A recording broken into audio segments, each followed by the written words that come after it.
In ancient times, time measurement was influenced by practical needs and cultural symbols, leading to the 12-hour division of day and night formalized by the Romans.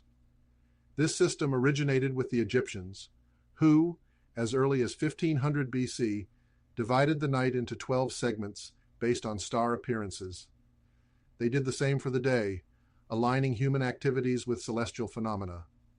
This method spread to the Greeks and Romans, shaping Western timekeeping. Babylonian mathematics also played a significant role in developing the 12-hour division. The Babylonians used a sexagesimal, or base 60, numerical system, which greatly influenced their understanding of mathematics, astronomy, and divisions of time. 60 is highly divisible, allowing for even segments by 2, 3, 4, 5, and 6. This made it practical for dividing circles and hours alike. 12, as a factor of 60, was incredibly convenient, as it could be evenly divided into halves, thirds, and quarters, fractions frequently used in daily tasks and measurements in agrarian societies.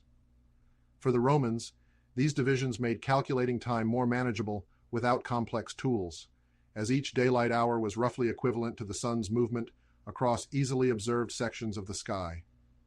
The symbolic significance of the number 12 also played a role in establishing the 12-hour day.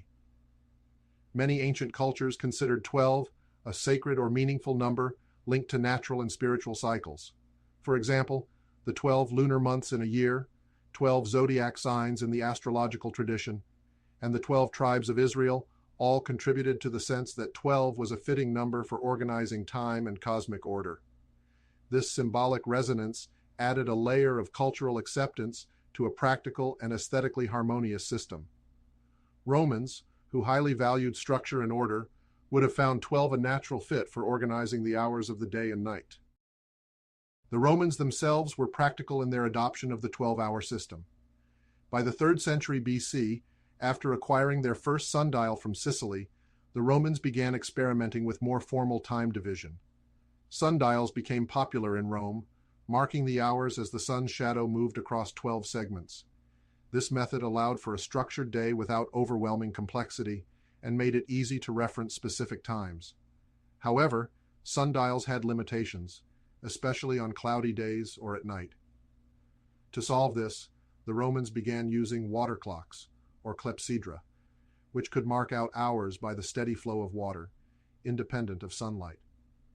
Consistency was critical when water clocks were commonly used for public functions, military activities, and legal proceedings. While these devices were not precise, they allowed for an orderly division of day and night that suited Roman public and civic life. By the 1st century AD, the Romans had established a fully integrated system of 12 hours of day and 12 hours of night, each with variable lengths depending on the season. During the winter, daylight hours were shorter. In the summer, they were longer, adapting to the natural variation in day length. This temporal flexibility, based on the rhythm of seasons, was both practical and well-suited to Roman society. Additionally, the night was divided into 4 watches, a system that had military origins and served to coordinate the Roman army's operations as well as urban nighttime security. Thus, the 12-hour time measurement system, a synthesis of Egyptian, Babylonian, and Roman influences, was a cornerstone of Roman life and readily adopted across the empire. Its practicality, combined with its symbolic resonance, created a functional and meaningful structure. By balancing agricultural cycles, celestial observations, and cultural symbols, the Romans crafted a system of timekeeping that allowed for order in civic life, commerce, and military activities, and ultimately shaped how time is understood and measured in the Western world.